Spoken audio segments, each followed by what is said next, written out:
Un peu plus de 3 semaines après le début de leur offensive dans le nord du pays, les autorités éthiopiennes ont annoncé samedi soir la prise de Mekele, capitale de la région dissidente du Tigré.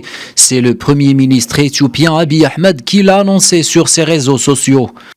Je suis heureux d'annoncer que nous avons achevé les opérations militaires dans la région du Tigré. Notre objectif est désormais de reconstruire la région et fournir les aides nécessaires pendant que la police fédérale appréhende la clique du TPLF.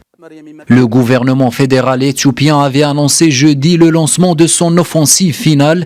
Plusieurs sources annonçaient depuis vendredi d'intenses bombardements sur la capitale tigréenne.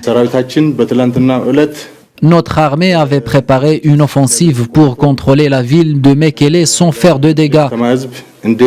Maintenant que nous contrôlons entièrement cette ville, notre armée poursuit les rebelles qui se cachent dans les trous et les fosses.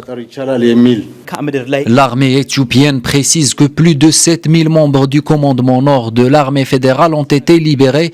Le flou persiste pour ce qui est du bilan humain de ce conflit, mais d'après l'ONG International Crisis Group, les combats auraient déjà fait plusieurs milliers de morts. Autre inquiétude, celle d'un conflit qui pourrait s'étendre dans l'espace et le temps. Après l'annonce par le gouvernement fédéral de la fin de l'opération sur Mekele, Asmara, la capitale de l'Érythrée voisine du Tigré, a été visée par des roquettes.